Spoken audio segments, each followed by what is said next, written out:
जय हिंद एवरीवन। मैं पंकज कुमार। इस वीडियो में हम लोग देखने वाले हैं यूनिवर्सिटी ऑफ हैदराबाद में अगर आप एडमिशन लेने चाहते हैं सेंट्रल यूनिवर्सिटी CUET UG के अंतर्गत।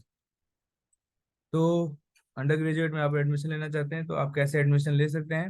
इसके साथ साथ एक और बात इंपॉर्टेंट मैं बता देना चाहता हूँ कि जो यहाँ पे यूनिवर्सिटी ऑफ हैदराबाद में जो एडमिशन होता है वो इंटीग्रेटेड MSc के लिए होगा। इसका अर्थ ये है कि आप अंडर ग्रेजुएट मतलब BSc तो आप करेंगे, साथ साथ आपके पास ऑप्शन रहेगा कि आप वहां से MSc भी कंटिन्यू कर सकते हैं। तो ये एक अच्छा ऑप्शन है यूनिवर्सिटी ऑफ हैदराबाद के लिए। तो बहुत ही झंझट है ये समझने के लिए, समझना कि आपका नॉर्मलाइज स्कोर आया है, परसेंटाइल आया है, तो किस हिसाब से आपका एडमिशन होने वाला है। ये सारी चीजें हम लोग यहाँ पे डिस्कस करेंगे। तो बिना किसी देरी के साथ ये स्क्रीन पे नोटिफिकेशन है यूनिवर्सिटी ऑफ हैदराबाद का common university entrance test undergraduate 2023। तो देखो यहाँ पे आपके दो पेपर्स थे यहाँ पे। जो पहला पेपर है कोर पेपर और एक क्वालिफाइंग पेपर। तो जो कोर पेपर है और जो क्वालिफाइंग पेपर है, तो क्वालिफाइंग पेपर में जो SC ST OBC को छोड़ के जो बच्चे हैं उनका मिनिमम कट ऑफ जो है 50 मार्क्स आना चाहिए। लेकिन ये नॉर्मलाइज स्कोर की बात कर रहे हैं हम लोग, परसेंटाइल की बात नहीं कर रहे हैं, ठीक है। नॉर्मलाइज स्कोर जो दिया है उसकी बात कर रहे हैं। लेकिन जो SC ST और PWD स्टूडेंट है उनका जस्ट पासिंग मार्क भी अगर रहेगा यहाँ पे क्वालिफाइंग में, अगर पासिंग मार्क भी रहेगा तो उनको एडमिशन मतलब वो अपना मेरिट लिस्ट के लिए जा सकते हैं, या फिर उनका रैंक लिस्ट तैयार हो जाएगा यूनिवर्सिटी ऑफ हैदराबाद के द्वारा, ठीक है। तो कोर पेपर जो है, कोर पेपर क्या होगा, कोर पेपर एक्चुअली में यहाँ पे नीचे दिया हुआ है। आप देख सकते हैं सारा कोर पेपर ये सारे सब्जेक्ट्स है जो येलो वाले में दिख रहे हैं, ठीक है। तो जैसे अगर साइंस की हम लोग बात करें तो फिजिक्स केमिस्ट्री मैथ बायोलॉजी ये सब कोर पेपर हुआ। पॉलिटिक्स में जैसे हिस्ट्री की बात करें तो हिस्ट्री, आर्ट्स की बात करें तो history, home science, geography, fine arts और या फिर पॉलिटिकल साइंस, ये सारे सब्जेक्ट हुए हैं आपके कोर पेपर। तो ये सारे कोर पेपर के मार्क्स आपके काउंट किए जाएंगे आपकी रैंक लिस्ट बनाने के लिए।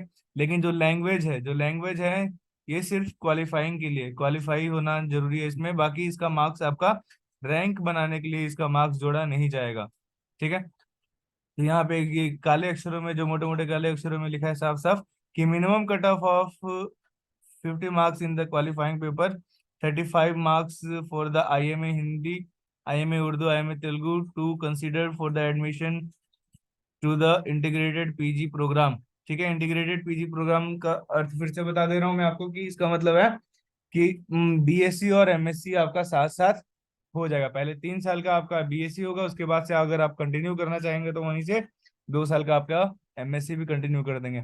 यहाँ तक तो कोई दिक्कत नहीं होनी चाहिए मुझे लगता है। नोट में क्या है, university of Hyderabad reserve the right to increase और decrease the minimum cut off और to decide the number of the candidate to be called for admission counselling.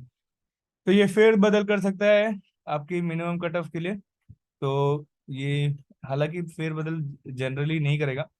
50 marks कम से कम OBC और जनरल PWD के लिए आना चाहिए। PWD नहीं, EWS।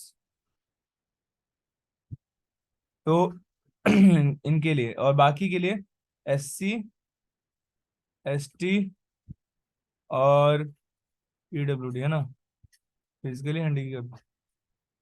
तो इनके लिए जो है जस्ट क्वालिफाइंग जो पेपर है वो, उसका कट ऑफ की जरूरत नहीं है। उसमें अगर आप पास भी होंगे तो आपका रैंक लिस्ट बना देगा। पासिंग मार्क्स क्या होगा, 35% आपका होगा।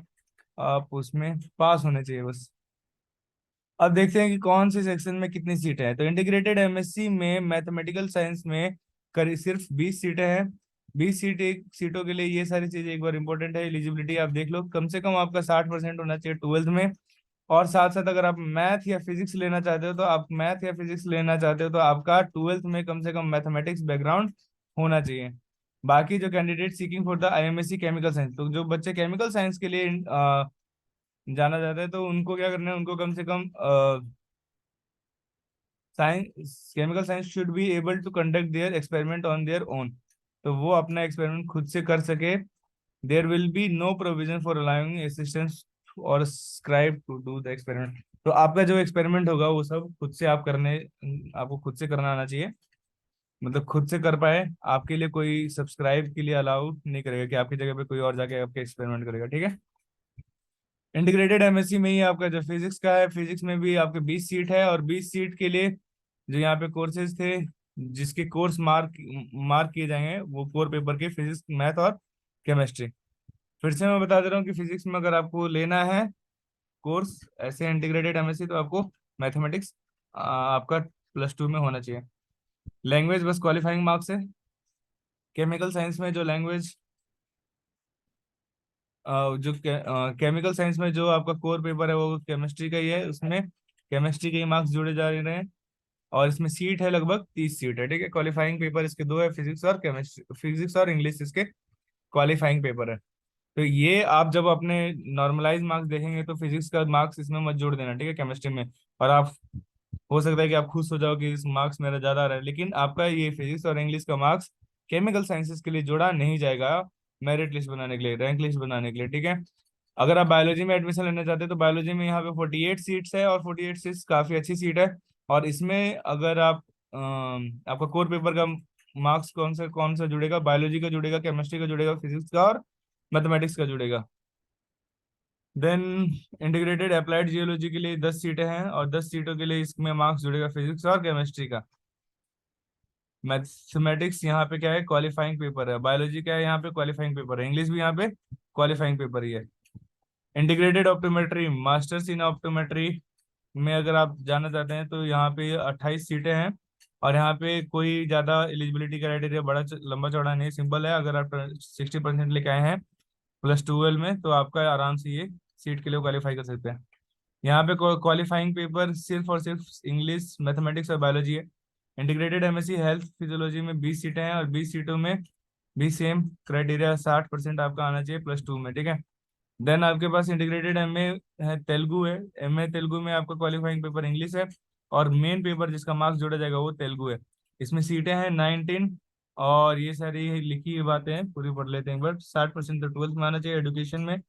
+2 में आपका इंग्लिश या तेलुगु या हिंदी या उर्दू कोई एक सब्जेक्ट होना चाहिए। Noted, the student who are applying for the Telugu, Hindi, Urdu, English should have the studied respective subject at 12 level.